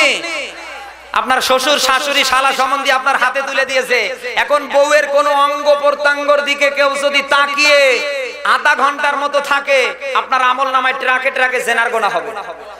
এই জন্য বউ ঘর থেকে যখন বের হবে পর্দা তুলে দেওয়া লাগবে। তবে এই যে বাংলাদেশে যে বোরকা চলছে, এটা বোরকার নাম পর্দা না, এটা ফ্যাশন। কথা কয়টা বেটি তো এমনি মোটা তাজা, আরো যে টাইট ফিট বোরকা পরে আরো দেয় পিছনে বাঁধন। না, এটার নাম পর্দা না। মা যারা এসেছেন, বোন যারা এসেছেন, আমি আপনাদের উপর রাগ না, আন্তরিকতার সাথে বলছি, মা যেভাবে পর্দা করলে আল্লাহ এবং তার রাসূল খুশি হবে, ওভাবে পর্দা করা লাগবে। পর্দা করবেন মদিনার মেয়েদের মতো ঢিলা ঢালা, যাতে শরীরের অঙ্গ প্রত্যঙ্গ কোথায় কি আছে মানুষেরা দেখে শীষ দিতে না পারে। আর এমন বোরকা পরে বেটি বাজারে যায়, রিক্সা চালক, ভ্যান চালক, দোকানদাররা সব দোকানদারি বাদ দিয়ে তাকিয়ে থাকে। আর ওই শয়তান মহিলা বাড়ি, ওই তুই আমারে দেখতে পারিস না, বাজারে চল, মানুষ হা করে থাকে। হা করে থাকবে না মানে যে জিনিস দেখছে ও না দেখে থাকতে পারে? এই সমস্ত মেয়েরা হাদিসের ভাষায়, ইসলামের পারিভাষিক অর্থে দায়ুস। আর দায়ুস নারীর জন্য যতই দোয়া কালাম পড়া হোক কবুল হবে। নবীজি বলেন আদ-দায়িসু লা ইয়াদখুলুল জান্নাহ, কোন দায়ুস নারী আল্লাহর জান্নাতে যেতে পারবে। মহিলা মা বোন যারা এসেছেন, স্বামীর জন্য সাজবেন। আনন্দ দেওয়ার থাকলে, খুশি করার থাকলে শুধুমাত্র স্বামীকে করবেন, কারণ স্বামী আপনার অঙ্গ প্রত্যঙ্গ, পায়ের আঙ্গুল থেকে মাথার চুল পর্যন্ত গোটা অঙ্গ প্রত্যঙ্গের মালিক। আল্লাহ যেন মা বোনদেরকে বসবার, আমল করবার তৌফিক দান করে। আজ অধিকাংশ মেয়েদের স্বামীরা স্ত্রীর উপর খেপা, নারাজ, এর পেছনে একমাত্র কারণ মেয়েরা। কথা কয়টা? বিশ্বনবী মুহাম্মদ রাসূলুল্লাহর হাদিস, কোন মেয়ে মানুষ স্বামীকে দেখা মাত্রই যদি সালাম কালাম করে, 2 নম্বরে নিজ হাতে যদি তার স্বামীকে গোসল করায়, কোনদিন ওই স্বামী তার স্ত্রীর উপর খেপা থাকবে না। এখানে কারা আছেন? একটা লোক হাত তোলেন তো, হুজুর আমার বউ দেখা মাত্রই আমাকে সালাম দেয়। এই আছে? আপনি আছেন, আপনার বউকে সালাম দেন? নেই, লজ্জা লাগে। স্বামী আর স্ত্রীর ভেতরে কেউ যখন সালামের আদান প্রদান করে, ওবাইয়ের ভেতরে 100 নেকি দেয় কে? সবাই বলে। আর সালাম যাদের ভেতরে আদান প্রদান হয়, ওদের ভিতরে মোহাব্বত বাড়িয়ে দেয় কে? যে ঘরে সালামের আদান প্রদান হয়, ও ঘরটা আর ঘর থাকে না, ওটা বরকতের একটা আল্লাহর কামরা হয়ে যায়। এই জন্য মেয়েরা যারা এসেছেন, আপনারা স্বামীদেরকে সালাম দেবেন, আপনারাও দেবেন। পারবেন তো? রাসূলুল্লাহর সুন্নাত, যে আগে পারবেন তারটা আরো বেশি। আপনি যদি আগে সালাম দিতে পারেন 90 নেকি, যে উত্তর নেবে তার 10 নেকি। তাহলে বউ যাতে সালাম দিতে না পারে, অভ্যাস করার জন্য আজকে থেকেই নিজের আগে সালাম দিব। ভাই আমরা পারবো না? কিসের লজ্জা, কিসের শরম? আমি যদি দিনে 15 বার বউয়ের কাছে যাই, আমার বউ দেখি আমি যদি 15 বার সালাম দেই, 15 দিয়ে 90 গুণন করেন কত নাকি? তাই পারবেন তো? মেয়েরা যারা এসেছেন, 2 নাম্বার কাজ করবেন। স্বামী রিকশা চালাক, ভ্যান চালাক, পৃথিবীর যে প্রান্তে থেকে আসো, স্বামীর জন্য গোসলখানায় কাপড় চোপড় নিয়ে যাবেন। পারলে নিজ হাতে দরজা লাগিয়ে স্বামীকে গোসল করাবেন। ওই স্বামীকে গোসল করাতে গিয়ে যত ফোঁটা পানি বাংলার মাটিতে পড়বে, প্রত্যেকটা ফোঁটার বিনিময় একটা করে নেকি আমলনামায় দান হবে। বিশ্বনবী মুহাম্মদ রাসূলুল্লাহর স্ত্রীদের ভেতর থেকে আলোচনা করছিলাম। হযরত আয়েশা সিদ্দিকা রাদিয়াল্লাহু তাআলা আনহা নবীজিকে গোসল দিচ্ছিলেন। একটা কাঠের উপরে নবী চড়ে আছে, আর ওই কাঠের এক জায়গায় নবী মুহাম্মদ রাসূলুল্লাহর স্ত্রী হযরত আয়েশা সিদ্দিকার একটা আঙ্গুল পড়ে যায়। আঙ্গুলটা পড়ে যাওয়ার সঙ্গে সঙ্গে ফেটে গিয়ে রক্ত পড়ে। নবী মুহাম্মদ রাসূলুল্লাহকে গোসল দিচ্ছে কে? হযরত আয়েশা সিদ্দিকা রাদিয়াল্লাহু তাআলা আনহা। গোসল শেষ হয়ে যাওয়ার পরে নবী পানির দিকে তাকিয়ে দেখে পানির রং লাল। নবী ডেকে বলে, আয়েশা পানির রং কি পরিবর্তন হয়ে গেল নাকি? বিশ্বনবী আয়েশা বলেন, হে রাসূল, পানির রং পরিবর্তন হয়নি, আমার আঙ্গুল ফেটে গিয়েছে। আমার আঙ্গুল ফেটে যাওয়ার সঙ্গে সঙ্গে রক্ত আর পানি গুলি এক হয়ে গেছে। নবী বলেন, আয়েশা এত কষ্ট তোমার হয়েছে, তুমি আমারে উঠতে বললে না কেন? হযরত আয়েশা বলেন, হে রাসূল, আমি আপনাকে উঠতে বলবো কি করে? আমার একটা আঙ্গুল কেন, গোটা পাটাও যদি চলে যেত, বিশ্বনবী মুহাম্মদুর রাসূলুল্লাহর মতো মানুষকে আমি উঠে দাঁড়াতে বলতাম না। ও মায়েরা, বোনেরা, এর থেকে শিক্ষা আছে। আপনাকে আপনার স্বামীকে মহব্বত করা লাগবে, ভালোবাসবে, কলিজা উজাড় করে। দুনিয়ার ময়দানে কোন স্বামী আর স্ত্রীর ভেতরে যদি মোহাব্বত এসে যায়, ওয়াজআলা বাইনাকুম মাওয়াদ্দাতা ওয়া রাহমা, ওর ঘরটাকে মহান আল্লাহ জান্নাতের কামরা বানিয়ে দেয়। স্বামী আর স্ত্রী পোশাকের সাথে তুলনা করেছে কে? হুন্না লিবাসুল লাকুম ওয়া আনতুম লিবাসুল লাহুন্না। আজ অনেকে বউ দেখতে পারে না, বউ মারার ওস্তাদ। এ সাতপুরতে নেই, কারা বউ মারেন হাত তোলেন তো। না, বউ মারা যাবে না। সূরা বাকার 2 নম্বর পারা 7 নম্বর পৃষ্ঠার 187 নম্বর আয়াতে আল্লাহ দিয়েছেন হুন্না লিবাসুল লাকুম ওয়া আনতুম লিবাসুল লাহুন্না। একজন আরেকজনের পোশাক, এই লেবাসের সাথে তুলনা দিয়েছে কে? সবাই বলেন। দেখেন স্ত্রীকে কতটুকু মূল্যায়ন করা লাগবে। ও মায়েরা যারা এসেছেন, আপনার স্বামীকে কতটুকু মূল্যায়ন করা লাগবে। পুরুষেরা যারা, তাদেরকে বলছি, আপনি যে পরিমাণ যে মানের পোশাক পরবেন, ওই মানের পোশাক আপনার স্ত্রীকে পরা লাগবে। তবে ওই টাইট ফিট জিন্সের প্যান্ট পরেন, ওটা চলবে না। এই কথা বোঝা যায়?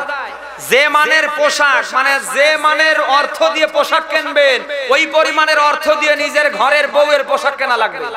এই আইনকার সবাই বলে, আছেন কেউ? নেই। নিজের পায়ের জুতা করে, জুতা কিনে 5000 টাকা দিয়ে, আর বউয়ের জুতা কিনতে গিয়ে বারমেস। এই মহব্বত আসবে না পালাবে? তুমি 10,000 5000 টাকা দামে জুতা নাও, বউয়ের জন্য 2000 টাকার জুতা নিয়ে যাও। বউ দেখো তোমাকে কোথায় তুলে আদর করে। 2 নম্বরে, আপনি যে মানের খাবার খাবেন, ওই মানের খাবার আপনার ঘরের বউকে খাওয়া লাগবে। অনেকে আনে চিন্তা করছেন, হুজুর আমি বিড়ি খাই, বাবা খাই, লাল পানি খাই, গাঁজা খাই, এটাও না, এটা বাদ। বাজারে যদি একটা মিষ্টি খান, মিষ্টি যদি নিয়ে যেতে নাও পারেন, 10 টাকা দামের একটা অন্বেষা চানাচুর নিয়ে এসে বউকে খাওয়া লাগবে। আগামী কাল থেকে আমল করেন, খোদার কসম করে বলি, বউ আপনার জন্য রাত জেগে জেগে বসে বসে আল্লাহর জিকির করবে। বাংলাদেশে এমনও স্বামী আছে, নিজেরটা তো খায়, গোটা দুনিয়া খায়, নিজের ঘরের বউয়ের ভাগে ব্রয়লার মুরগির একটা ঠ্যাং থাকে, শয়তান ওটাও চোখ বন্ধ করে খায়। না, এলাকায় তো নাই। না, এগুলি করা যাবে না। আমি হাসির কথা দিচ্ছি না ভাই। আল্লাহ যেন আমাদের উভয়কে আমল করবার তৌফিক দান করে। আমাদের পরিবারটাকে আল্লাহ যেন শান্তির মডেল বানিয়ে দেয়। স্বামী স্ত্রীর ভেতরে যতটুকু মিল মহব্বতের দরকার, আল্লাহ যেন নিজ হাতে তার কুদরত দ্বারা পুরা করে। যতটুকু আলোচনা হয়েছে, দুনিয়ার পাশাপাশি আখিরাতকে পাবার জন্য আমাদের যা যা করার দরকার, আল্লাহ যেন আমাকে সহ সবাইকে করবার এবং করবার তৌফিক দান করে। সবাই বলেন আমিন।